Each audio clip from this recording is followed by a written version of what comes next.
All right, welcome to Off the Rails. We are back with episode 24 or 25.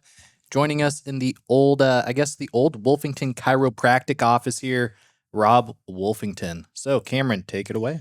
Alrighty. Mr. Wolf just got done with class. Crushed that one. We are in your old office. We got a lot to talk about, technically. Yeah.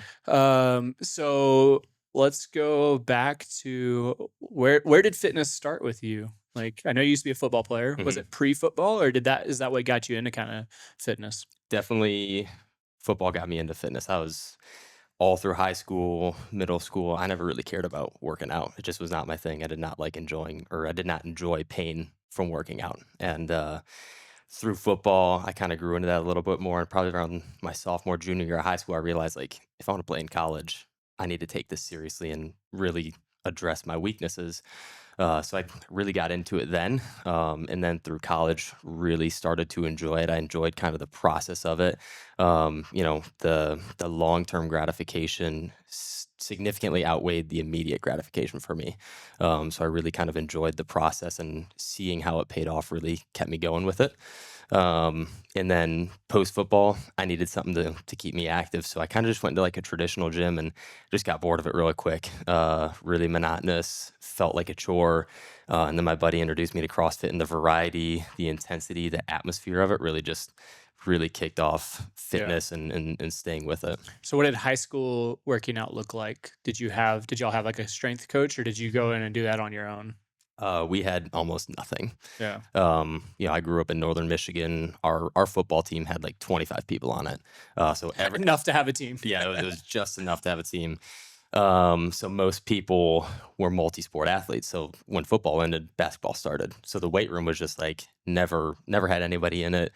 And it really was just kind of up to me to figure it out myself. And to a degree, I kind of did that. I basically just hit my core lifts, squats, bench press, deadlifts, never clean, never snatched, pull-ups, curls, kind of your typical, bro Push building. pull, yeah, Yeah, absolutely. that's pretty much it. Sounds like my high school. We had a conditioning coach, and that's what we did anyway. So. Yeah, I mean, a strength coach. It was someone's dad. Yeah. Like, you think about it years later, you're like, wait, that was like so and so's dad, and that probably was like, yeah, I used to work out. And they're like, here's what you should do. yeah, the concept was put as much weight on the bar and lift it, and it doesn't matter how you get it up, just get it up. Just do it. Yeah. Fortunately, I feel like that's changing. There's a lot better high school lifting videos and things going on these days, which Definitely. is good. So then you got into college, and I'm assuming that routine changed. Like, y'all probably had like set like workouts and things like that, times and whatnot. Do you think that structure kind of like that changed the game for you essentially? Definitely, it taught me a lot. I remember getting my freshman, or going into my freshman year that summer, I got our workout pamphlet, and it was like a thick book, and just every day had a workout with the conditioning associated with it, and I didn't understand any of it. I had no idea what it was. I had to go to a family friend who was in college playing football, and that kind of helped teach me what it was and what it meant. Kind of got me into it, and so they were just kind of like, do this. Exactly. That literally showed up in like a thick, one of those manila envelopes or whatever they are. Yeah. And it said, do this. And it gave me the day that I needed to do it. It could do it any time of the day, but just like week by week, what I had to get accomplished. And I had no idea what any of it meant. It was learning a new language, kind of like when I started CrossFit. Yeah. Interesting. Sounds intense. Yeah. It was like, just with no guidance, it was a lot. But a lot of the people, I think, that were joining the team or got recruited and all that stuff, like they had true training programs, so it made more sense to them. So they're like, oh yeah, this is just different than what I was already doing. Cool. Did you play all 4 years of college? Mm-hmm. Yep. Sweet. I mean, it didn't had a couple times that I wanted to quit for sure, but stuck with it, and glad I did. Training or games or just coaching? All of it. A little bit of coaching. I just was like that freshman year slump, and sophomore year I was just like wasn't playing a whole lot, and it was just a grind that I felt like wasn't paying off really. Yeah. And then getting into my junior year, it's like that's when I started. Like I started to start, and really kind of fell back in love with it. And I remember my position coach, I think it was my sophomore year, I had a meeting with him. I was like, I'm gonna quit. Like, this is just not fun. And he said something that's always kind of stuck with me, is like, we'll put everything aside and just go out there and have fun. if anything else, just have fun. Yeah. And I remember that day I went out to practice and I was like, you know what? Don't care what happens, because I hold such a high standard for myself that there were times at practice, like if I didn't perform well, I'd be like, I should just quit, you know? Yeah. And he told me that day, was like, just go out and have fun. And I had probably the best week of practice of my life after that meeting. And it just kind of continued to progress. And I was just like, I'm just gonna go out here and have fun. And, you know, it is what it is. Yeah. Yeah. Well, I was going to say, did the mental part of wanting to quit, then sticking with it, then it paying off, plus that piece of advice, like, do you feel like that's kind of helped you with what you've been doing with CrossFit to this point? Yeah, it is definitely, whenever there's a time that I'm thinking of, like, you know, I want to quit something or I'm just over this, I always go back to that thought of like, let's take a step back. Don't take it so seriously. Just try and have fun with it. And that always kind of reignites that fire for me to keep me going. Yeah. Sweet. Yeah. No, that's a huge part of it. And obviously we try to tell people that all the time, just in like a daily class, but at any point that you're getting so hard on yourself about, oh, I didn't do that unbroken, or I didn't make that lift, or whatever. It's like, that's not why you started this. Right. Like, you started this to be able to do something and have a good time while doing it. Yeah. And if you can go back to that, it usually does reset things. Yeah. And or help you change up like your kind of what you're focusing on. It's like, oh, I've been grinding this whatever it is, like cycle or whatever, and it's like, but I haven't been doing all these other things like that used to be fun to me. Like, let me just go do some of those things, like get the fun back in it. And then, okay, when I get back in that phase of wanting to work hard, then I'll go back to these things that like I don't enjoy as much or whatever. You know, like personally, I feel like I go through phases of like feeling ready to compete again.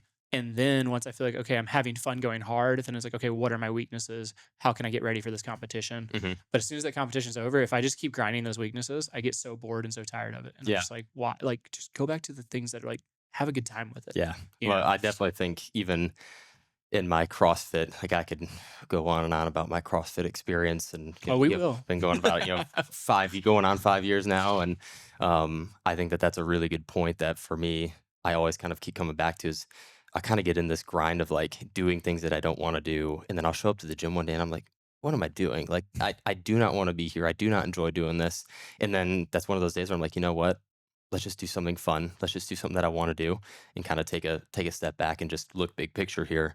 And again, that kind of takes me back to like reigniting the fire. I get to enjoy it, I get to have fun and enjoy the process again. Yeah. Fitness is fitness, and whether you're beating your head against the wall or having a good time, you're probably going to head in the same direction. So it's like, why not just have a good time? Like, why do we have to do the our head against the wall all the time? So let's go back a couple steps from college football. Did you go from college straight to chiropractic school? I mean, I took that summer off, but yeah. So you went from one to the other, and that's when you got introduced to CrossFit? Yeah. Or was it kind of before that? I mean, it's funny. It's like in college. So my freshman, sophomore year, we had a strength and conditioning coach, one of the nicest guys ever, but just a total meathead.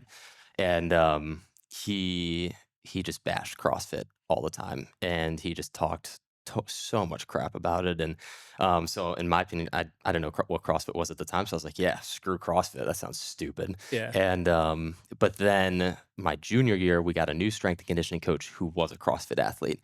So he implemented a lot of CrossFit, but kind of stuck with the traditional strength training program, and that kind of got me into it. And I was like, this is kind of fun. And what was I saying the last 2 years? And I like it. You know, this is like awesome. And then transitioning from college to grad school, like I said, that summer into kind of the, you know, my first, because we did quarters there. I was just in a traditional, like an LA Fitness, and after a while, like it just got boring for me. I'd go in there, I'd do this, like I had a split, you know, like leg day, do the same leg day lifts every single day, and I just hit a point where like I was plateauing, wasn't seeing any more improvement. I just got bored. And I had a buddy, his name's Lee, which I know a lot of people at the gym kind of know who he is. He's pretty popular on Instagram, no big deal. But no big deal. Yeah. Was it Movement Chiro? Yeah, the Movement Collective. Yeah. Movement Collective. Yeah. He works with some big name athletes. But I remember one of my first classes, had no idea who he was. He comes over, he's like, hey man, you look like you work out. You should come do CrossFit with me. I was like, no, like no. And after like 2-3 weeks, you know, he just kept, I don't want to say like pestering me, but you know, every day he'd come up and we became good friends. And so I finally started just like dropping in on Saturdays with him. And, you know, one of the first workouts I ever did was a combination of echo bike sprints, but it was assault bike, box jumps, and wall balls. And I remember we did the assault bike and I was like, yeah, no big deal. Like, I'll just crush this. do the assault bike. I go to jump on the box and I missed it. And I like, when you skin your knee on the box, it's the first CrossFit experience I've had like in a CrossFit gym was that. And I left that gym that day. I was like, I want to do more of that. Yeah. Like, that was awesome. That goes one of two ways. Yeah. It's either I'm never doing that again. That hurt. That's unsafe. What the hell? Or I couldn't do that. Now it's a challenge. Yeah. I need to go back and do that. Yeah. Yeah. Yeah. And that's the previous athlete, I think, and like maybe how you were coached too, of just being like, okay, there's a challenge now. There's something hard in front of me. Like, I think if you have good coaches and you play sports, you kind of get challenged that way, where they find a way to make you want more. Yeah.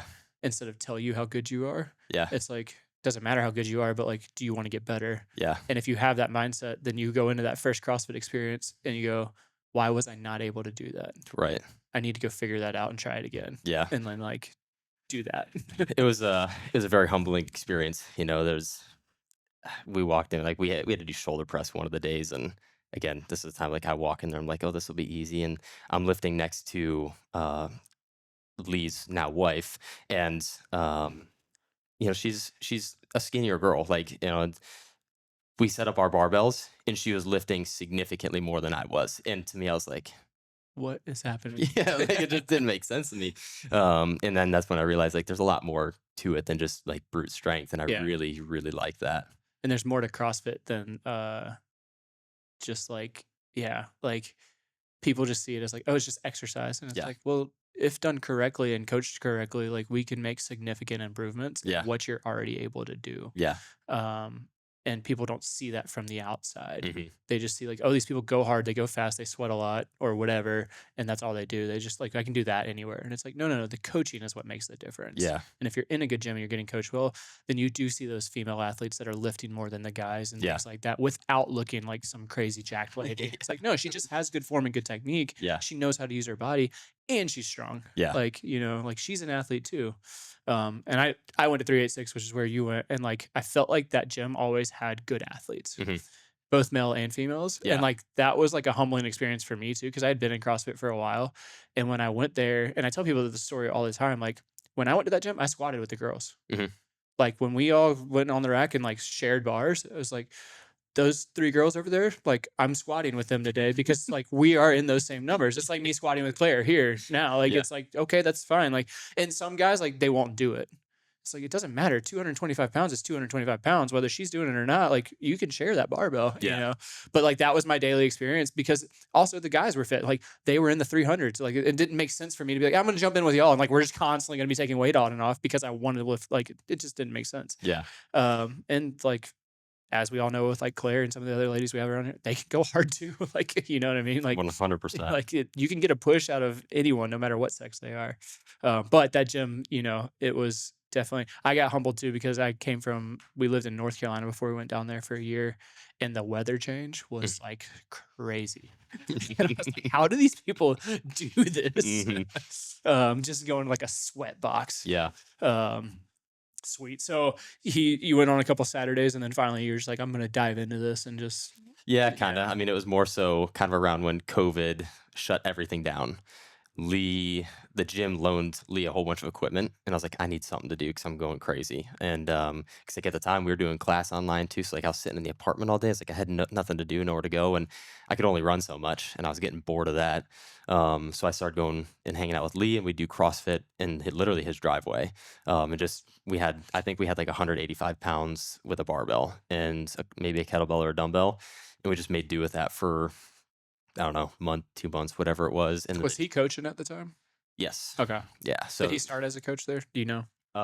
No, he did personal training and a whole bunch of stuff prior to getting into a chiropractic school. But I think that's when he kind of started getting into CrossFit and then liking it or enjoying it. And then when he moved to Florida, that's when he got into coaching. Gotcha. Okay. So he taught me a lot for sure. And then when their gym opened back up, I was like, it's now or never. Like I need to just go all in on it. Cause the other thing that held me back is the price point. And so that was for me just like a tough thing for me to get around. Cause in school, like I was broke, like student loans. It was tough. But I made the decision to myself, and I'm glad I did that.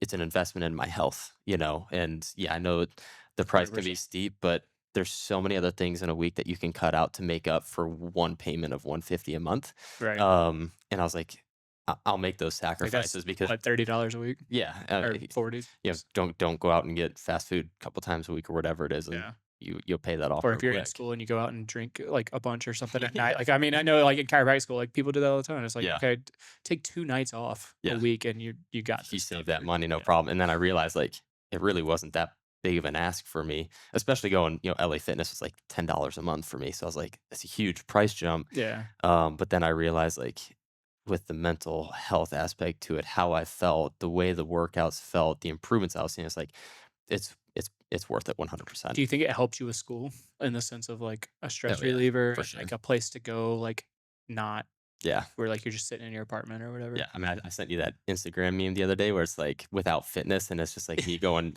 absolutely nuts. Like going to LA Fitness, like, yeah, it was good, but I never really got that push. Yeah. And then joining CrossFit was like, I think we did the Mayhem programming. And it kicked me in the teeth every time I did it, and I loved it. Like getting humbled like that, something Yeah. about it to me is just a satisfying thing. I started CrossFit when I was in college, and I feel like it did change my mental state educationally because like I was able to go like turn my brain off. Mhm. But then also by going that hard, it just like all the like endorphins and stuff, like just the dump that it gave you, and like Yeah. the ability to then be able to turn around and then go focus and study Yeah. and like actually get work done instead of just be like so like almost ADD Yeah. that I didn't get my energy out and that I couldn't study. So it was like if I didn't work out, I couldn't study that night. So it didn't matter when I was in college. It was like if I had late classes or like I would find a time during the day, I'd go to the lunch class, or if it was like the last class of the day. And if I didn't get to go to the gym, I'd go on a run. Mhm. I'd be the guy that would like 9 p.m. I'm going on a run.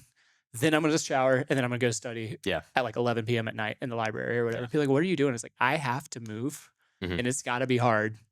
And Yeah. then I can actually like focus. Yeah, And like I noticed when I did that, it was like, oh, so I mean, I wouldn't study without working out either. I mean, there would be times that I would take, like when we were just studying for boards, I'd go and sit on a C2 bike and Yeah. ride while I was studying. Like I had to move. I have to do something because if I don't, like if I take a day off, that's as much as I can do. Like if I don't work out for a day, because the next day it's like I need to move today. yeah, So 100%. I'm right there with you. Yeah, that's awesome. So then let's say, what point did you realize you could potentially be competitive in it? I'd say you're a competitive athlete. I mean, it's funny. It's like when I first started CrossFit, first thing I thought was, oh yeah, I could be a really good athlete, you know, and like I was just because you know Lee kind of hyped me up a little bit, and one of the first comps I did. It's actually, I think, really the second comp, but the Atlantic Coast Classic or Bacon Beatdown when you Yeah. did it, and so I did it with Lee and my buddy Alex, who now he's a freak athlete too, and we went into this comp. We're like, oh, we're gonna blow everybody up. Like this is gonna be easy. And the first event, you know, was a combination. I think it was a triplet of echo bike, shoulder to overhead, and rope climbs. And I remember there's this team next to us, and it's literally 3 dads. Like we're talking, you know, full dad bods. Hey, and I'm a dad everything. now. Easy. All right. And you know, we're getting ready to do this workout, and I'm talking to Alex like, dude, we're gonna crush this. We came in like second to last. In the team next to us, and I was like, yeah, look at these guys. They won. Yeah. They won the whole weekend. So it Damn, was just yeah. like, to me, such a humbling. Like it just blew my mind of like, there's so many different body types and fitness levels, and CrossFit is truly a space where you can't judge a book by its cover, because Correct. some of the fittest people you'll see you would never expect it from. Yeah. Yeah, exactly. Or the vice versa. Yeah. Like I used to do that. I used to get myself so worked up going into comps, and like while the briefs and stuff were going on, like looking around like, oh, that guy's gonna kick our ass today. Yeah. Like, oh man. Oh. But then like you turn around and you almost like win the workout early, come in second, and they're like at the end, and you don't realize they don't have the engine, Yeah. or they don't have the mobility or the efficiency to move oil for a long time or whatever it is, and like they might look really fit, Yeah. but maybe they just got into CrossFit like this year, Right. and they were like some strength person before, and they don't have good, you know what I mean? So it's Yeah. like you said, the whole, and then there's levels to it, right? So there's like your normal comps where you'll see that, and then kind of where you're at now, the top 1%. It's like you're probably not going to find a 1% athlete that looks like they have a dad bod anymore. You know what I mean? Like it's like there's these jumps, unless they were like higher level before, like almost games level, like top 40, 50, and they've lost it a little bit. Yeah. Then now they might look like that and still have the capacity. Like I think there was that last year or 2 years ago at the games that Travis, 2 years ago, that was in Texas. the guy from Texas that just was at the games looking like, who the heck's this guy? But it's like, okay, if you looked at And pictures he of was him so from like fit, yeah. 2 years ago, it's like, okay, no wonder he's able to still do these things. You know? So like it's cool to see both. You can't judge a book by its cover, but then also like the base it can create. Yeah. If you do it long enough and what it can give you. And that's the thing that like, I feel like when we're coaching people and trying to convince them that like, this is worth it. Yeah. It's like, trust me, if you do this long enough, you'll never look at working out again as like I'm not going to be able to do that. It's like riding a bike. Like you just approach things and you're like, oh, like I used to be able to do that. And even people that take years off of CrossFit. Look, I did CrossFit 5 years ago. Like, cool. That tells me you know how to do these things and like you're going to be fine. Honestly, a lot of those times, those people are good at it too, and they pick it back up. You know, I think they kind of know their level of like, haven't done this for a while, so I'm going to back off. I'm going to focus on technique because I don't know. Some of my favorite people to coach are people who haven't done CrossFit in a while because they'll come in and they have great technique. It's like, all right, we're looking good. We can add a little bit of weight, but again, depends on the person, what kind of coaching they had prior to that break that they had. True. So 100%. So you got into competing in that and the Bacon Beatdown, which I would say is a big competition. Like huge. For what we could compare it to for those listening that maybe don't know, like Fittest of the Coast. Yeah. Basically. And maybe even a little bit bigger. Maybe a little bit bigger, especially now. I think it's like the second or third biggest event on the East Coast. Is it? Nice. I mean, to watch that competition grow is something crazy. I remember like when we first saw it, we were doing like, they literally had people do handstand push-ups on the rig. Not a piece of wood, like on the metal. Yeah. Like Just you had to the balance and like, trying to do handstand push-ups like on the rig. And it was like, all right. But they did a good job of like seeing the future of like what they wanted out of it and pushing it and kind of creating a big event. And then big athletes started showing up, all the divisions.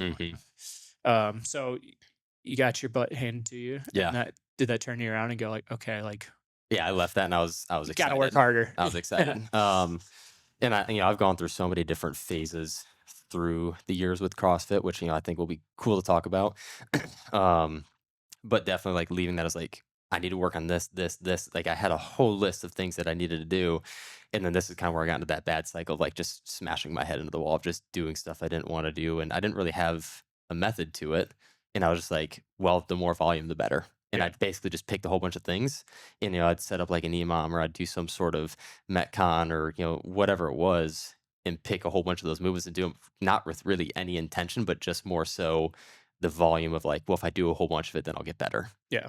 And I think that was a big mistake. Probably. But you probably also maybe didn't not have at that like point, a coach. but now it would be. Yeah. Well, I don't know. I mean, it's hard to say because you are where you are, right? But I would also assume you probably didn't have a coach that like, like you weren't like, hey, I'm just like, you were just like, here's things I need to do and I'm just going to go do them. And like, there's no way to do it. And I feel like a lot of us have that same experience. Like I went through that same phase when I first started CrossFit and it's just like, oh, and I mean, CrossFit used to be that phase. Like even the old games athletes that are like the ones that are like kind of retiring now, like they even talk about it openly. They're like, yeah, we used to just do more. Like it used to just be like, who could die the hardest today, turn around and do it again tomorrow. And if we do that, we'll go to the games. Yeah. And then now people are like, no, that's not smart. Like, let's go through like cycles and like be smart about this and you'll still get better. Yeah. But not feel like you're hurting yourself. Yeah, definitely. Like longevity and be good at it, So when I think adding in like, not every day do you need to put your head through a wall. And that's something that I've implemented and I've really enjoyed is I have some days that I go really hard and then some days where it's just a very light, I'm kind of just in there moving, doing a little bit of bodybuilding. So varying the intensity, I think is really beneficial as well. Yeah. I mean, especially too, you are not a full-time CrossFitter. You have work and you have other things you have to do. And it's hard to do the full intensity all the time. Yeah. The recovery isn't always quite there as much as I'd like it to be. That's where it starts to become like, okay, are you recovering for what you've been doing? Yeah. Which in school you probably had more time to recover. Maybe. I mean, you're studying, right? There's some stress there. But maybe that's why you were able to go as hard as you did, as often as you did, because you didn't necessarily have a job. You still had to go sit in class and stuff. I don't know. I didn't see school as a job like I do, like obviously working now. But let's go through your phases, essentially, of CrossFit. So you got into it. You kind of got introduced to competing, and then kind of where did it go from there?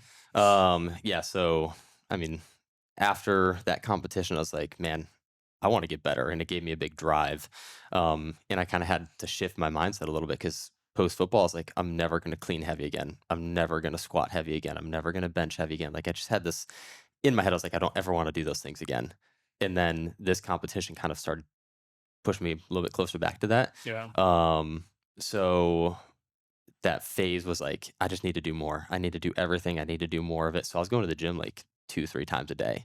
And at this point at 386, I had gotten, I don't want to say like special access, but I cleaned the gym. So I had a key so I could kind of go when I wanted to.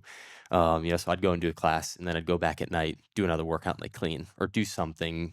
So I just kind of started adding in a lot more volume, and which I think, like you said, probably helped me a little bit at that phase, just because I needed to build the engine and the capacity. Right.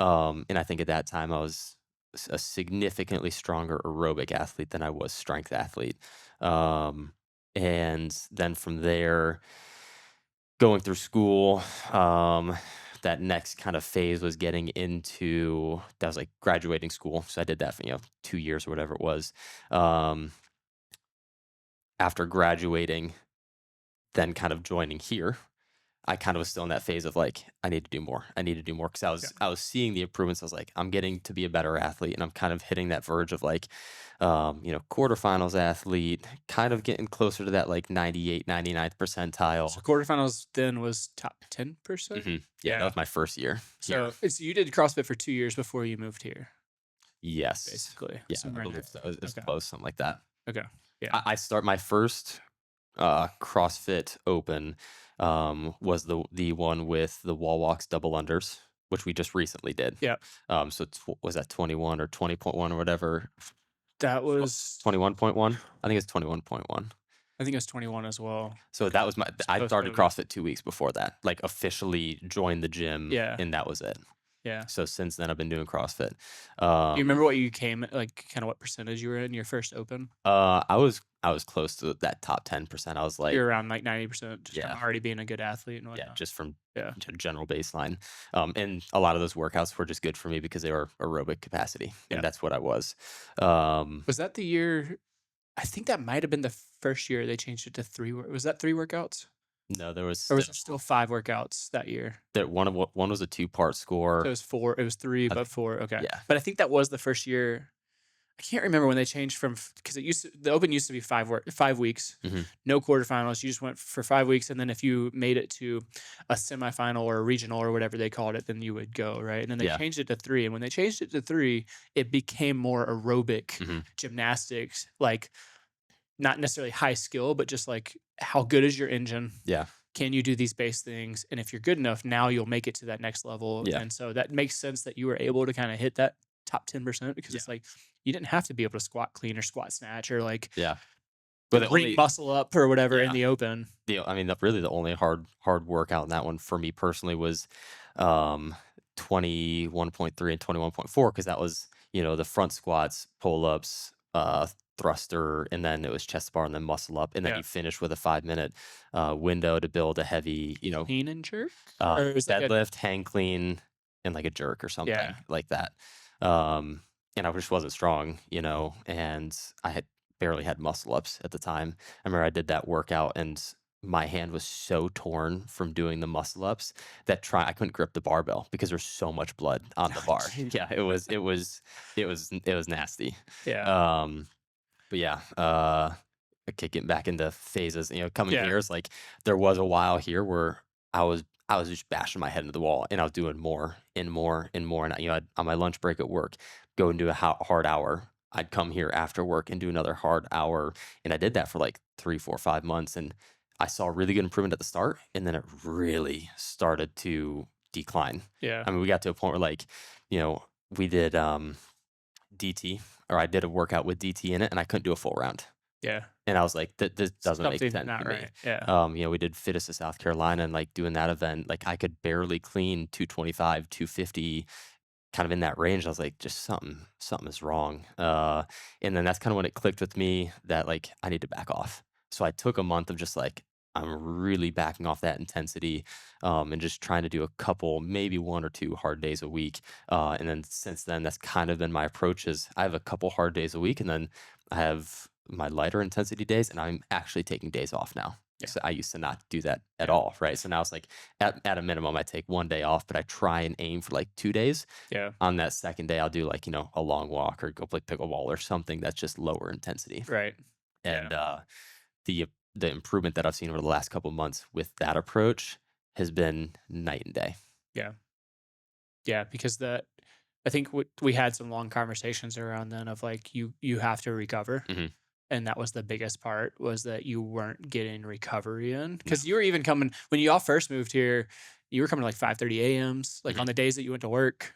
Like it was like you said, fit in as much as you can. Like you'd come 5:30 a.m., drive to Greenwood, work, come back that night, try to do it again. And it was just like, hey, take a breath. And I know it was probably hard for you to like accept that. Oh yeah. You know what I mean? Like, and I could tell just from like talking to you or texting you. And personally, I just remember thinking like, I have to tell him this. And I like, as a coach, I need to make sure, like, and not that you like had hired me as a coach, but it's just like, I know we had chatted about like, you wanted to get better. And obviously we could see that you were a good athlete. And so it's like, okay, how do I help Wolf? I actually need to tell him to do less. He's not going to like that at all. It doesn't make sense, but it makes a lot of sense. But he needs to do less. And I think it obviously wasn't like a one-time conversation. It was like over and over and over and over. So what was that like for you? Like from your end of like me trying to be like, hey, don't do as much. You know, initially, I feel like I was trying to like hold you back, or like, I don't know, like go ahead. I think initially, because I remember there was like a Sunday that I was like doing a long EMOM, and I had texted you about it, and your response was not what I thought it was going to be. I thought you were going to be like, hell yeah, like awesome, that looks good. And you're like, don't take this the wrong way, but you need to take rest days.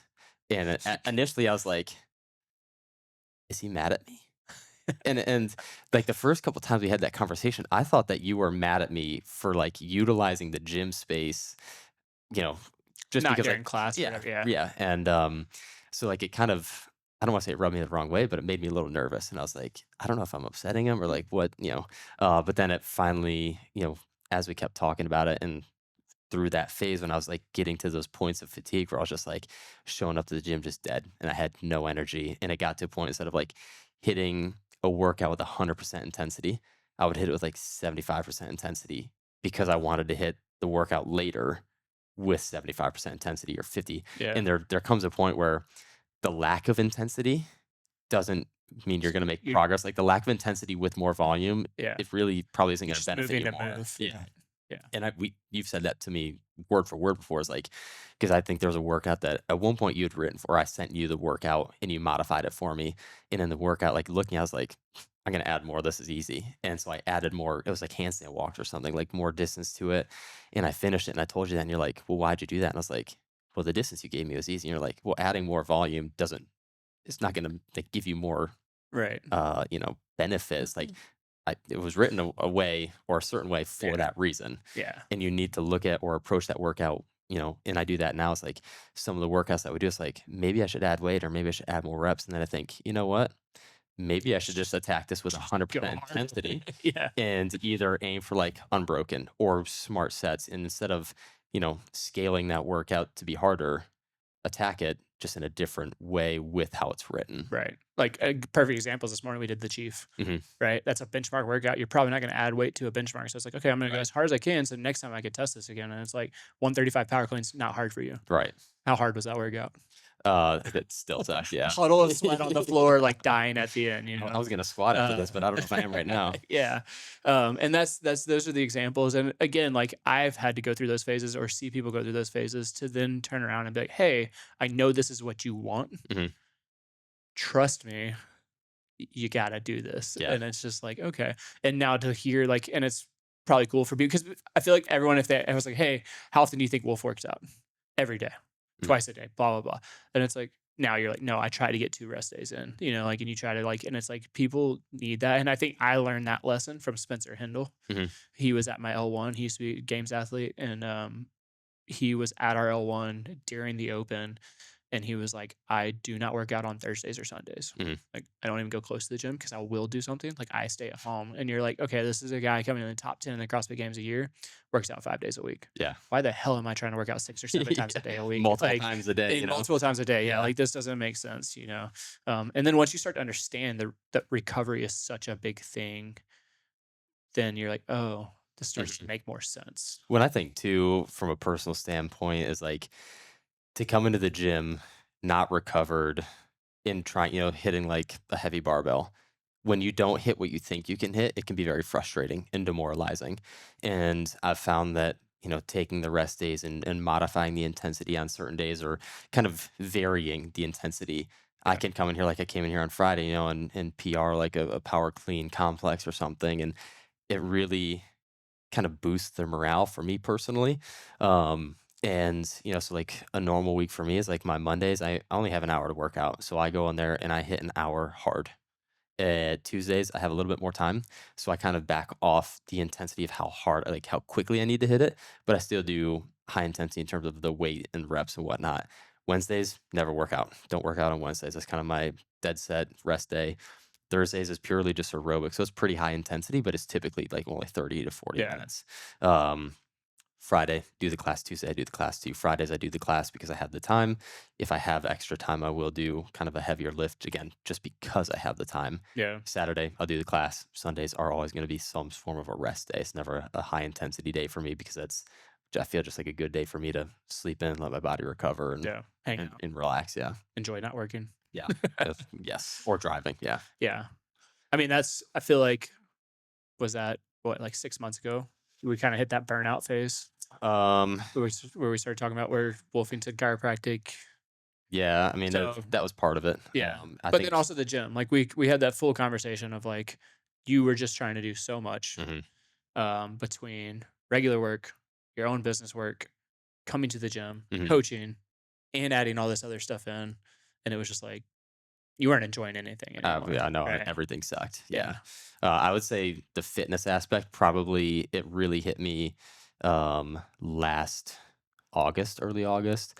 That I was just like, man, I don't feel good at all. Nothing about me feels right. So I went and literally got myself checked out because I was like, something just feels off. And it was literally overworking myself to the point of like, a lot of my blood chem was just off the charts. And, talking with, my uncle and looking at it myself, I was like, I need to back off because I'm quite literally killing myself. Yeah.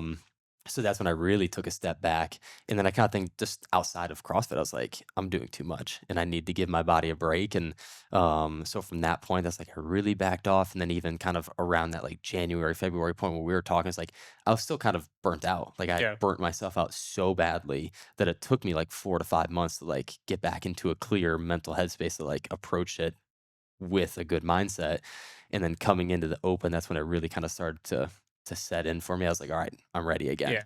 But even then I was like, I'm not going to approach it the way that I did. And that's when I've kind of created my own, like, not necessarily training program, but like I do a lot of my programming because I know how to program just from like my educational background and being in the CrossFit space, and just heavy focus on some strength and a little bit of aerobic work here and there. And it's what I've been doing for the last couple months, and it's just been really nice. I think that was the biggest thing was A, getting you out of burnout, and then B, like, okay, because I think you were burning yourself out, obviously with work, like you weren't having days off of work, like, coming here and running. I remember like having that conversation and you like felt bad and you wanted to like apologize. And I was like, dude, I get it. Like I 100% understand. Like I run a gym. Yeah. There are days I don't want to come to the gym. I know I need to move, but there are days it's like, I've been at the gym so much that like I don't necessarily want to be here anymore. Yeah. And for you, that's chiropractic. Like that was chiropractic. Like you're like, I'm seeing patients and like I'm so tired of seeing patients. And then I'm also coaching and I'm also working out. Like so you're almost like double. So the thing was like, A, we had to get you there. And then B, it was like, okay, now you're overworking yourself because like you said, you were an aerobic athlete. And I did. You were spending more time doing aerobic work. And it was like, we don't need that. Like, you need to get stronger. And so we had to have that conversation, which I think has made. And the hard thing, too, is accepting that of like, because the biggest fear, and I've gone through these phases as well, is like, I don't want to lose what I have. Yeah. By not doing a lot of that and only focusing on this. Yeah. Right. But once you learn, you can phase strength and aerobic or like get things back. And what I've learned over the years and through just education and stuff is like strength is way harder to get. You have to spend way more time on it. Aerobic, you can get back within about a month or two. Yeah. Like if you actually that's where it's like, okay, put your head down and like do more burpees. Yeah. Like it sucks and you're going to go to the point where you throw up. But if you do that over and over, like you'll build that aerobic capacity back faster. Like you can't do that with weights. You can't just come in and lift more. No. Like that's not how that works. So it's like, hey, let's take a year, like let's get stronger. And then now when the open's coming back around, let's put 2 months of cardio back in. Yeah. You're still doing workouts. So it's like you're still maintaining mostly Yeah. what you have. It might not be at the highest end that it was, but like we'll get it back. Yeah. And it's understanding that and then being like, okay, I'm okay with this. And then also now you're enjoying the strength. You're like, holy shit, these numbers I've never touched. Yeah. Right. And it's like once that starts happening, you like buy into it a little bit more. Yeah. And then just being like, okay, now I do have to remember that I have to put my head down and I have to get this aerobic capacity back, which is not going to be fun, but it'll be worth it because now I'm strong and I'll have that. Yeah. That's, we had that conversation, and that was kind of one of those things that like I didn't really want to hear, but I knew I needed to hear, you know? Yeah. I was like, because I do a ton of aerobic work because that's something I'm good at and I like. But then I was like, but I need to get stronger because there's so many workouts where it's like I look at a weight and it's like, Fittest of the Coast 2 years ago or even last year, right? I had one of the workouts had double unders, D-ball over the yoke or whatever, and then squat cleans at 275. And to me, looking at it's like 5 squat cleans that fast, like, yeah, right, give me a break. And it's like over the last couple of months, I focused on my strength. I could cycle 3 to 4 reps fairly easily now, you know? And yeah, I've certainly lost some of that aerobic capacity, but not as much as I thought I would. Because I'm still having those days where it's like today is purely aerobic work. Like today, I'm probably going to squat later, and it's like I'm going to take an hour and just focus purely on strength. I'm not going to add an aerobic work. It's just let's blow up the nervous system a little bit with some heavy squats, RDL, split squats, whatever, and just focus on the strength. And I'll get to the aerobic work a little bit later in the week because right now I need to focus on the strength. Right. Yeah. It's such a big thing when you actually, as an athlete, and whether it's a daily athlete in here, like with people Nate and I have been working with, or like at the level you're at, like figuring out that thing. Mm-hmm. It's like, here's the thing we need to dial in, and it will make all of these things better. Like I'm working with somebody on pull-ups right now, and it's like, whether the pull-up comes in a month or 6 months, by doing this, we're working on your weaknesses. Mm-hmm. And so no matter what, your overall CrossFit's going to get better. Mm-hmm. Because if you're doing that accessory work to get your pull-up, that accessory work is also hitting so many other areas that now you can pull a bar better. Yeah. You can row better. Yeah. You can do all these other things better, and the pull-up will come. Yeah. Like, and so it's like, and it was just like, and it's like, you're putting in 2 days of work and this is your goal, but like you're getting stronger. Yeah. Well, guess what? If you get stronger in a bunch of these, like these lifts, then all these other lifts become easier. Yeah. And also now you're, maybe 135 instead of it being 50% is 30%. Yeah. It cycles easier. Yeah. Right. Like, and then you don't need as much cardio because your muscles aren't working as hard. And then it becomes like, it's just like this trickle effect of like, okay, cool. This was the thing we were missing. Let's work on it really hard. And if we do, it will have effects in all these other areas. Yeah. I was going to touch on that, is like whether, it can go either way, right? If you need to focus on more strength, well, focusing on more strength is like, okay, if you get a stronger back squat, well, now if you need to do that in a workout, you're not going to fatigue yourself as much doing that because it's a lighter weight. Right. Or if you need to do more aerobic work, okay, if you focus on the aerobic work, you're not going to be as tired or physically fatigued when you go to back squat, right? So yeah, you may have to like back off your strength, but focusing on your weakness is going to help with your strength in one capacity or another. Right. You'll be able to put them back together. Yeah. And then it's weird because over the years, it's like, I feel like I'm the fittest version of myself, but then I'm like, oh, I hate when benchmarks come back up because I see my times and I'm like, there's no way. Yeah. And then like, I'll go and do it. And I'm like, holy shit, I did it. You know what I mean? But it's like, because I'm a different athlete than what I was when I did that. And maybe I was more of a cardio athlete and there was a part of that workout that was a struggle because it was heavier. Or I was just cardio and I was able to do things back to back, but it's like maybe now I'm a stronger athlete and I'm able to do more reps with less rest or whatever and just pacing differently. But it's like no matter what level athlete you are, like those things are still there. When I think too, even with like benchmark workouts, like I didn't beat my old PR today, but I got close. Yeah. And I felt way friggin' better this time and I moved better. Right. I can guarantee you that if I went back, if I had a video of me doing that workout the first time, I probably didn't squat the depth. I probably didn't do my push-ups to, the right, standard. And probably didn't stand the cleans up or like things like that. Yeah. But you got to think about that too with some of the benchmark workouts. It's like, yeah, you may not beat your time, but did you feel better after? Did you move better during it? Right. What was the atmosphere like? Because people, at least for me, it's like the atmosphere can make a huge difference in a workout like that.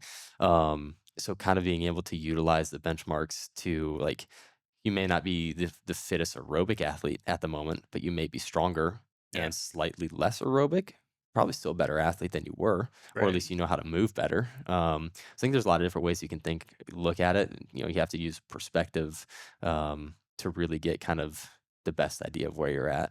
Was there a instance or a conversation or a time you can think of that like made you start thinking about quality of movement over speed? Like hitting your reps or like getting to depth or like making sure, because like I'll say I'll have the same experience too of like my Annie, is that 20 AMRAP of like 5, 10, 15? With No, not with Annie, Cindy. Yeah. yeah, And I've seen like my Cindy score and I'm like from like back in the day, I'm like, there's no way. Like I did not do that to quality. There's Yeah. no shot. Right. Like based off how I move now and how I feel with those movements, I'm like, there's no way I did 25 rounds. Like Yeah. I can barely do 21 on a good day. Like, Yeah. you know, if I'm doing an EMOM, I'm doing great. Yeah. So it's like, okay.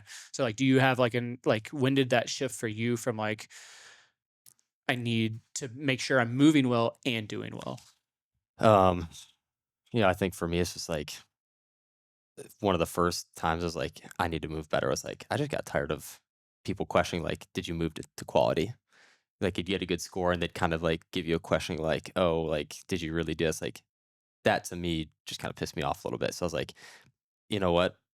I shouldn't even skirt the line. Let's make it so crystal clear that I'm moving to standard and I'm still going to beat you. So that way you can't question me. That was like kind of one of the really defining points. And like, I wish I would have had that sooner than I did, but from a very competitive background, like a lot of people are going to you want to try and skirt that line a little bit, especially in a comp setting, like get away with what you can get away with. Right. Because, you know, you're trying to win, but, you know, don't be a dick about it, basically. Yeah.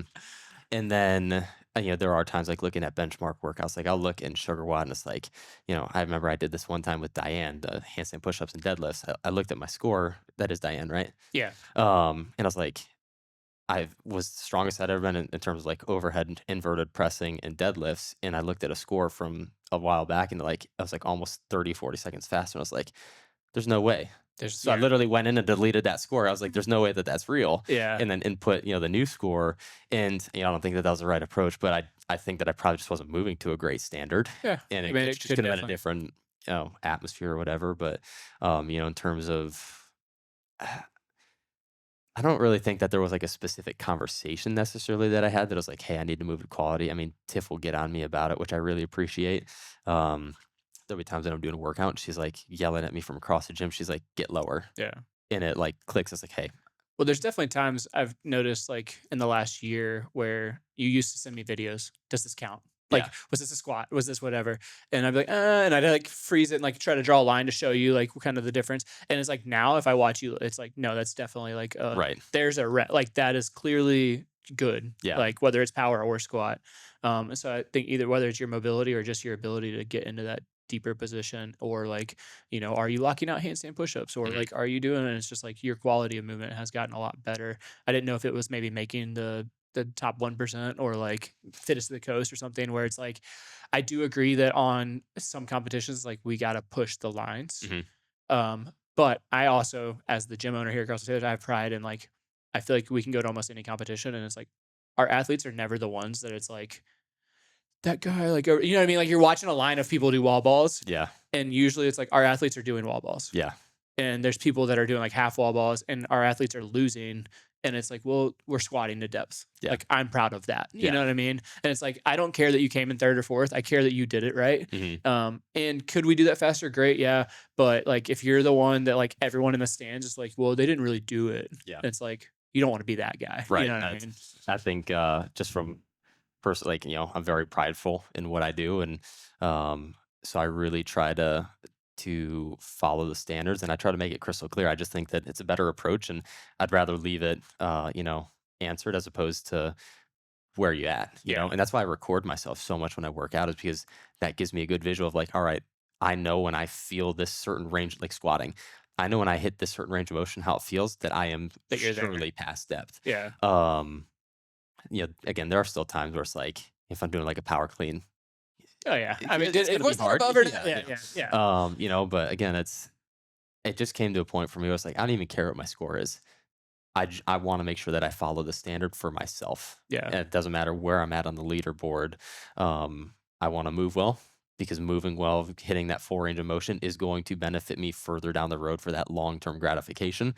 I think And functionally as well. yeah, definitely. And transferability. Like if you're hitting full ranges of motion, like that transfers to other things. And then, it's like, from a healthcare standpoint, it's like, if you train in a 75% range of motion, that one time when you hit 100% range of motion, you have a higher chance of getting injured because those muscles are not trained to that range of motion. Right. So that's another standpoint or another viewpoint that I take as well. Or like, missing a lift because Exactly. you haven't gotten buried like that before. And then all of a sudden it's like, yeah, you don't have the capacity to stand out of that squat because you've never squatted down there, yeah. you know? And yeah.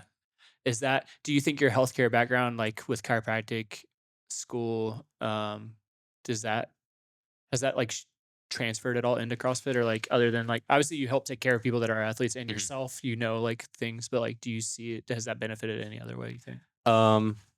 In terms of fitness or like coaching, I think it allows me to explain things a little bit better. Just give a little bit more insight of like, hey, like people ask me when I'm coaching, it's like, why are we doing this? I can give them a solid answer because I have the anatomical background, or, maybe the biomechanical understanding of how certain joints should move, or, whatnot. I think in general with healthcare, one thing that has really taught me is to never for a second take for granted my ability to move. Because there's a lot of people that I work on a day-to-day basis that it's like, they can't lay down on my table that's knee height. Yeah. Like it is quite literally like at their waist, and they can't even lay down because they can't press. They can't do push up. Yeah. And so it's gave me a really deep appreciation for my ability to move and come to a gym, and like, how lucky are we that we get to come and do something challenging Right. just because we want to, Yeah. So I've really, really appreciated my ability to move. And that's another thing. It's like, this is part of my day-to-day routine. There's no if, ands, or buts about it. Is like, I will cut time out for my day. I will take other things out of my schedule so I can come work out. Right. And that's not even from the competitive standpoint. That's literally just pure investment in my health. Yeah. Sweet. Love that. Goals for this year? Do you have any? Get stronger. I've already hit a lot of my big goals. I wanted to clean 315. I've done that, which was really fun. Squatting, I wanted to get back over 405, and now I'm squatting 450, which is fun. I want to try and get to potentially 465, 470 by the end of the year. I think would be cool. And then make semifinals again, but with them changing the open again to now open quarterfinals. We'll see how that goes, but I'm going to give it my best effort. That's for sure. Yeah, absolutely. 100%. It'll be interesting. Yeah. I think you got it. I mean, we've made changes. Yeah. To hopefully help with that. So we shall see how it goes. Yeah. Nate, do you have any questions for Rob Wolfington? Yep. So this is He's like, definitely "Here they come." This is not my goal in the slightest. But if someone came up to you and said, "I want to be a semifinal athlete. What do I need to do to get to that next step?" What would you tell them? Try harder. Just Dang. kidding. I think you need to take a step back and look at like, what is your training routine to begin with? Nutrition is going to be huge. Rest is going to be huge. And you, to a degree, like, yes, the CrossFit, or just the Gen Pop class programming is good, but sometimes there's too much variability. I do really like that we're doing cycles now, but there needs to be some sort of like planned routine of like, maybe you're squatting this day, cleaning this day, snatching this day, aerobic work this day, and you need to have that progressive overload to see the improvements over time. Because if you just are doing random stuff every day, you're not really going to see the improvement that you want to see. So that would be one of my first things: is we need to create a plan to follow leading into this, and it really does have to be coordinated, to have some thought behind it. You can't just show up to the gym and be random.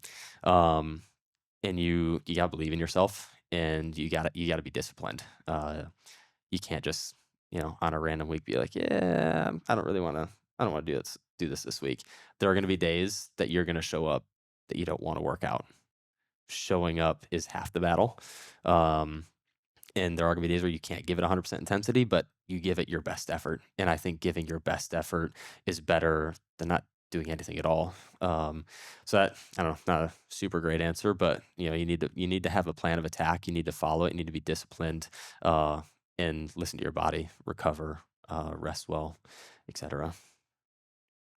I think the believing in yourself is huge. Yeah, I think that's a big one. I think I would say probably from quarterfinals to a semifinals level athlete, it becomes a lot more mental. Mm-hmm.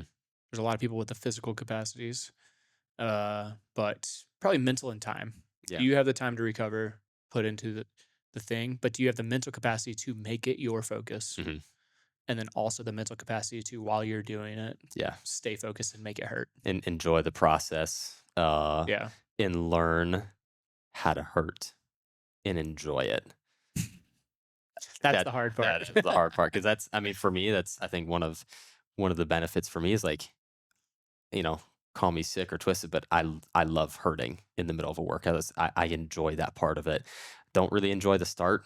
The middle, is like, okay, but that kind of like 3/4 area of the workout is like, damn, I love this. Like, this sucks, and I love it because I love seeing the people around me hurt. And so from a mental standpoint, like, when I see other people hurt, it makes me go harder, because I'm like, I don't want to feel like that, which, I don't know, again, call it sick or whatever, but do you ever have conversations with yourself, like, while you're hurting? Yeah.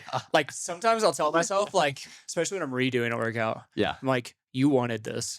Like, you chose this strategy to get to this point. You knew this is how it was going to feel. You wanted this. Yeah, do something about it. Yeah. There's so many workouts I could say that about, like, open workouts that are like the 20-minute AMRAPs. I get a lot of practice with this on Thursdays, because lately I've been doing a lot of, like, interval work, and it's like, the one I did 2 weeks ago, it was C2 bike, and then max burpee box jump overs in the time remaining. So it's 2 on, 1 off. And, first 2 rounds, like, feel pretty good. You get in that 3rd, 4th, 5th round, you're like, damn, this sucks. And I'm keeping track of my burpees every round. It's like, I know I can get this. You have to hit this, right? And it's a total mental battle of, like, I could just stop right now and rest for the remainder of this minute plus the next minute and feel good for the next round. But again, I'm having that mental battle and that talk to myself the whole time. It's like, I know I can at least do this, so I at least have to hit this. And you get to that point. Yeah, it's like, then, let's say it's like, I know I can at least get 12 reps, and you get there, it's like, there's 15 seconds left. I can hit 3 or 4 more reps, and you do that every round, and it really kind of teaches yourself. Like, I think interval work, I think, is just so beneficial, especially for something like that, to build capacity and build that the ability for you to talk yourself into continuing. Yeah, there's 2 things that I guess there's 3 things that on that. Sometimes I'll get nervous at the beginning of a workout that I know I'll do well. I can have a chance of doing well in. And I almost hate that more because I'm like, why is my heart rate so jacked up? Like, but then once you get into the pain, you're like, okay, that's where you settle. I know how it feels. Yeah. And then there's 2 things one, I heard Ben Bergeron say a long time ago, if you can get to the point where when you're hurting, if your brain, like what you're telling yourself, was projected to everyone in the gym, would you be proud of it or not? Like, are you saying, yes, I'm going to try to get more reps? Are you saying I'm fine? Are you saying these things? Or are you like, oh, today sucks. Like, I'm weak. I'm whatever. Like, I'm not going to do it. Like, which one are you? And if you can get to that positive talk to yourself, then you're in a great spot as an athlete, especially a competitive athlete. Yeah. And then something I used to do personally when I trained a lot more competitively, like, I always try to imagine, like, a ghost person was always ahead of me. Because, like, in a competition, what are the chances someone's always ahead of you? Like, somebody's probably better than you. I think I got that, like, from Fraser. So it's just like, if you're in that interval and it's like, I don't really want to do those 3 more reps. It's like the person next to you is doing 3 more reps. Like, if you had that person, you would be doing it. So it's like, get on the ground and do the 3 more reps. Yeah. Or whatever. Yeah. Definitely. And those are all mental things. Yeah.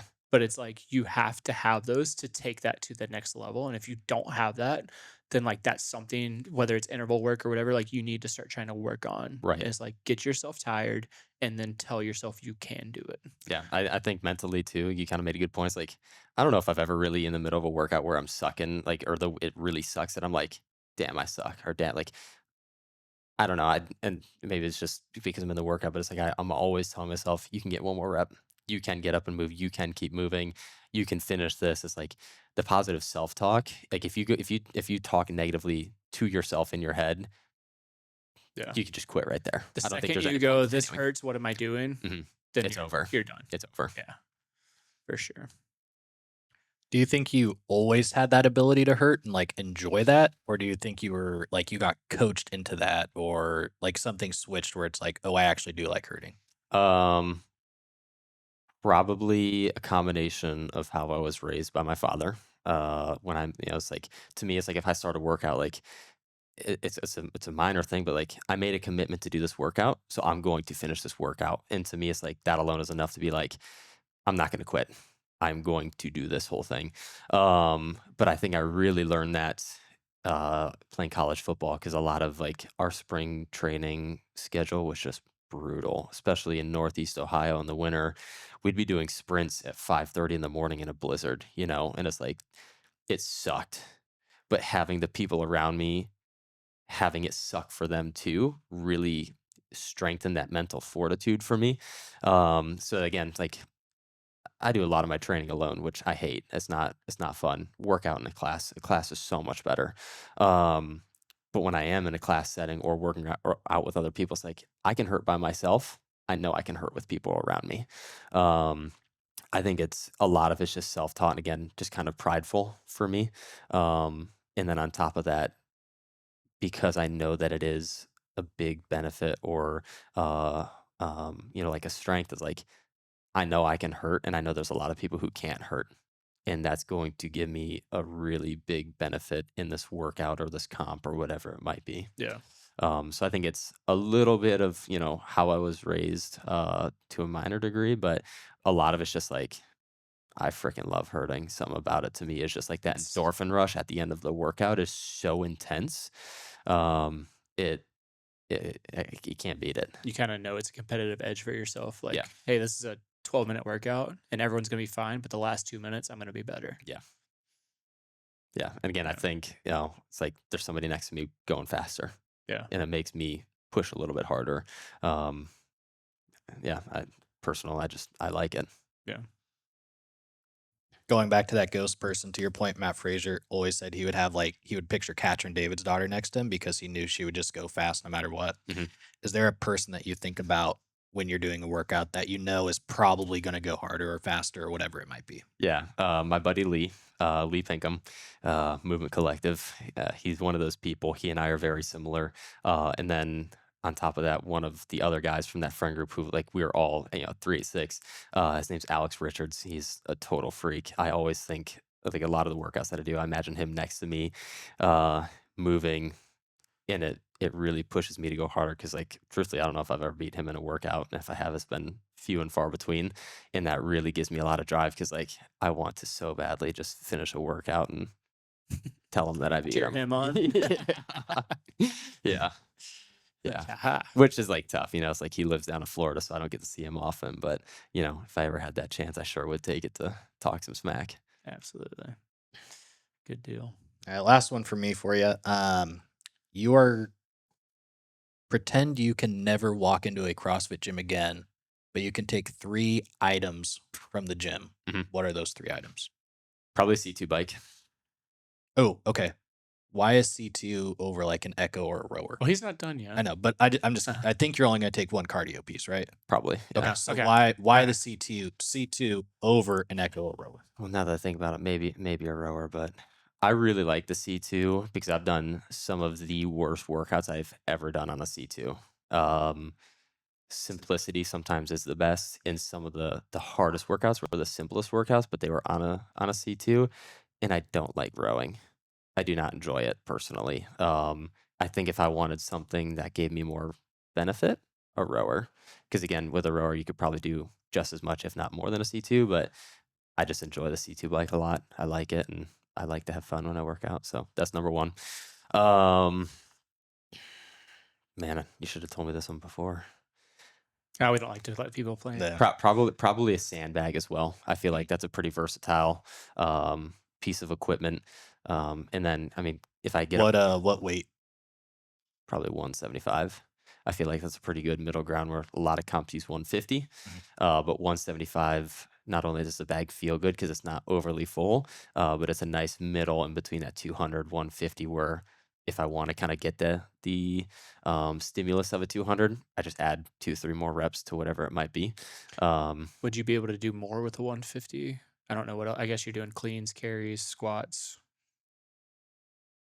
It's basically it with the sandbag. I mean, you can jump over it, but yeah. So I guess you don't really need carries, sandbag, a load, things like that. I guess 175 makes sense for you. Trying to think of what else we have out there. If I get like a barbell, can I get weights with that, or do I just get plates the go barbell? with it. Okay, then definitely a barbell as well, for sure. Yeah, that's solid. Yeah, I first I'm like Echo bike maybe, but I don't mind the C2 bike if you have the other things because it's like you can do a lot of other stuff. Like the Echo bike sucks because you can do sprints with it, but like the C2 bike sucks because you can do long duration, short duration. You can change the damper and you can turn it into sprint intervals or whatever, and like really blow your legs up. Based off of like the tension you put on it. What would you take? Because I want to maybe change my answers based on what you say. Ooh, back at you. I would take an Echo bike. To your point, though, there's some nasty things on a C2 bike you can do, but I would take an Echo. So far, I'm not changing my answer. I would probably do a sandbag to your point, and then probably just a like barbell and plates. I feel like a barbell and plates would I feel like barbell and plates is a must. It's an essential because you can do pushing, pulling, squatting, deadlifting, burpees. It's your other two pieces. I think I would go Echo just because you could put your feet up and push pull if you want. You could just pedal on it like a C2. It's not quite the same. But I think from an aerobic standpoint, I can go for a run and probably get the same out of what I could do sitting on a bike. So I'd probably go Echo, barbell, and a pig. A dog. Probably a set of dumbbells. Dumbbells would be good too. Just like 40s maybe. Yeah. In a range that I could do a lot of things with them. I don't know. It's hard because like, I mean, a rig would be nice, but it's like, okay, at the end of the day, what do you really need with a rig? If you are able to pull, because now I can row with dumbbells or something. Yeah. I don't know. So I'd probably say a set of dumbbells. Yeah. 40s, 35s, 40s. What switching gears a little bit, like in terms of coaching, and this is for both of you, what is your favorite thing to coach? Whether that's a lift, a gymnastic, a type of class, a benchmark. Movement wise, I love to coach the squat snatch. I like squat snatching, but I also like when people learn to like squat snatching because everyone hates it in the beginning. It's really hard. There's a lot of technique and mobility to it. But I love when all of a sudden people get it. Yeah. And then they're doing it. Yeah. And they're like, oh, and it's like, it kind of clicks a little bit. And it's like, it has to be coached. Yeah. You can't just, I mean, you can. Yeah. But hey, go squat snatch. But like, really, there's a lot of things that you can try to watch and see and really pay attention to help fix someone's squat snatch. So it's not a simple movement in the sense of like, there's one thing wrong with that. There's like multiple things, and I need to figure out personally. I have to focus as a coach to figure out what's the one thing I should tell you to fix to try to make this better. Yeah. So I like movement wise the squat snatch. Nate, this might be an odd choice, but as much as I love coaching Olympic lifting, I love coaching bodybuilding more, and I say that because the way you can see people get humbled very quickly if you do the like contracting and going through the range of motion is very fun to see someone pick up a dumbbell that's 10 pounds and now they're trying to curl that, and it's extremely hard for them because they're not rushing through it. They're actually going through the range of motion correctly, having that decentric going super slow down. And then I'd really enjoy the way people like get happy when they have a good pump. Yeah. Like when they can see that muscle start to pop and like just that, like, oh man, I do have this try like the forearm vein by the windows over here. Yeah. So again, as much like I think I'm good at Olympic lifting coaching and I love doing it. Yeah. But there is something fun about bodybuilding where it's like, I want you to go slow. Don't go fast like you do in a Metcon. Like, actually take your time. The 4 quality stuff. Yeah. And then when they see themselves in the mirror or the that's window, when Nate's little evil smile comes out. Bro Bell Club. Mhm. He's just got that little smirk, and everyone's like dying, and he's like, yeah. Yeah. And they're like Tommy's trying to go fast, and he's Mhm. like, no, Oh. no, slow down. And I- Tommy's like, that's- no, and he's like, yeah.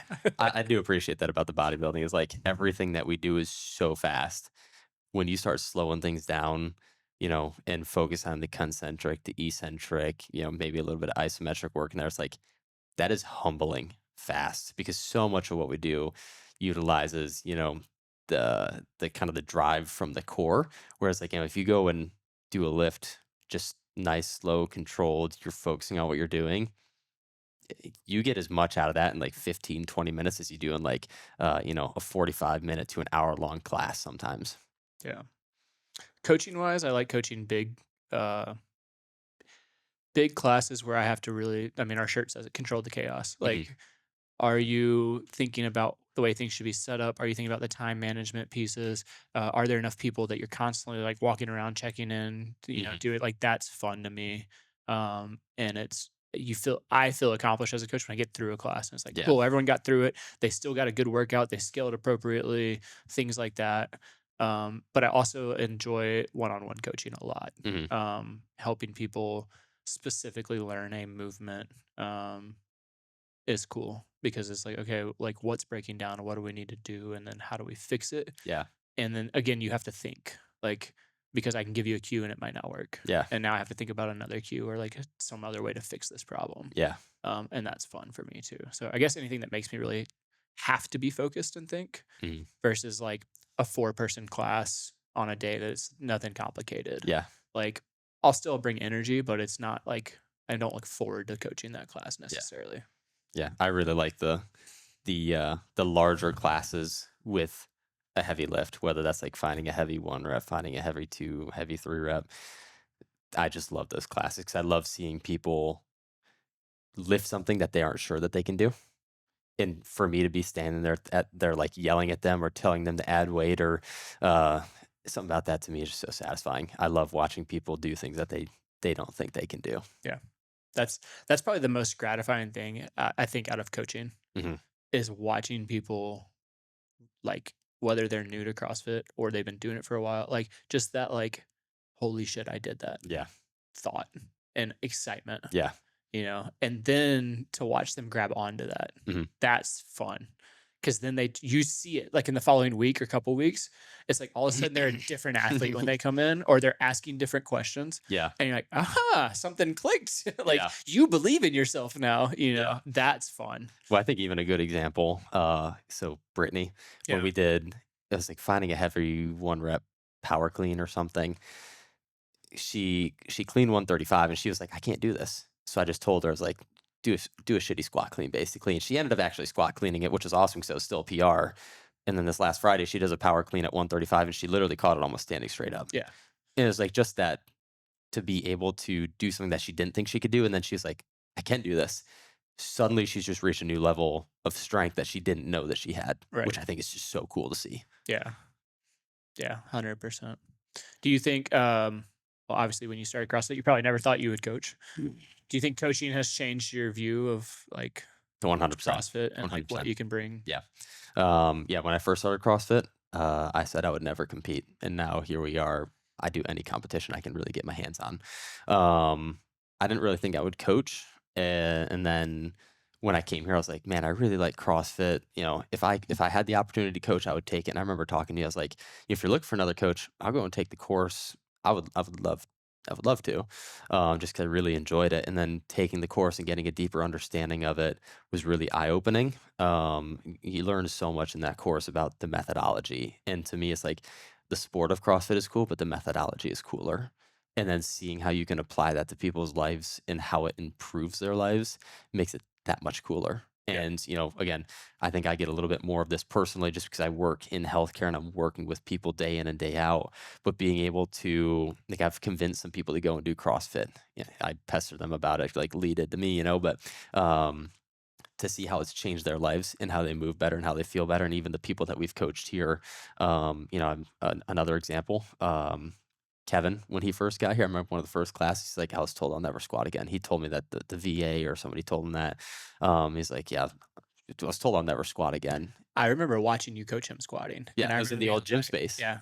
Yeah. And we had him squatting with like a med ball or a bench or something. It's like you look at him now, it's like he has probably one of the most like picture perfect squat techniques in the gym. Yeah. He squats more than I do. Like I was squatting with him the other day and I was Yeah. like, damn, you're crushing it. And I always think back to that. And I'm like, how do we go from this guy that off balance squatting weird to now is just crushing it? And it's like just coaching. Yeah. Just coaching and belief. Being told that, from an ortho or whatever it was, the VA, there's like, you'll never squat again to having the technique that he does. And now he competes, and the Sawmill Showdown and all that stuff. And the like, he's competing after being told he'll never squat with the weight loaded squat again, which is just, it gives me such a deep appreciation for the methodology of CrossFit, and I will preach it from the mountaintops to anybody who will listen. Like we're gonna do it. We're gonna do it the best you can, and it's gonna get better, whether you want to compete or not. It really comes down to, do you believe that the body can do things without like medical intervention or like without surgery and stuff? And it's like it will recover, and you can do things, and there are some things that need it, but it's like for most people, I just need you to start trying. Yeah. And once you start trying, we'll just try to make it a little bit better. I think, and I thought about this, is like, no matter what is going on, what you have going on, whether that's mental, physical, some sort of ailment, CrossFit's the answer in at least some capacity. Community. Yeah. Like there's so much to it. Yeah. I really think, CrossFit is the answer. And yes, to your point, there are things that, need surgical intervention or whatever, but it doesn't mean that CrossFit can't help with that as well. Right. 100%. Before or after surgery or whatever. 100%. Yeah. And even during, like take Gel Rod, for example, with his Achilles stuff. Like, yeah, we're not going to fix a torn Achilles, but he still came in and hung out. He still came to things. He like stayed as part of the community because like mentally he needed that. Yeah. And then now he's back in the gym, and it's like, okay, now we're going to strengthen that and try to make sure it never happens again and like get you back in shape. And it's like, using the gym as that, I think when he originally came in, like he was in a wheelchair, and this was during the Open, I think, or close to, and I knew he was bummed because we had talked about it, and seeing him come in and just like you could see the joy on his face from being around the people that he liked being around, and everybody just welcomed him right. It's like obviously nobody shunned him or anything. It's like, come hang out with us. Yeah. We set up a pull-up bar with one of the kids' bars for him. So it's just like the community aspect is just you can't beat it. It's one of my favorite things about this, and that's why I say work out in a class. Some of it you gotta do alone. It is what it is. But if you get the chance to work out in a class, do it. Yeah. 100%. Agreed. We'll leave it on that. CrossFit's the answer. Sure is. Good deal. Shut her down. Open up shop. I'll say it, Nate. I got it. Make sure you like the channel, leave a comment, subscribe. We're trying to grow this thing. If you have things you want us to talk about, any questions, let us know. If you want to be next, talk to Cameron or Nate. We do have some people lined up. Maybe we'll build a live audience. Yeah, we can do a live audience. We'll go live again. But no, really, I mean, we're doing more interviews. But if there are topics of things around CrossFit you want us to chat about, definitely let us know, and we'll do that. So other than that, we'll see you next week on Off the Rails.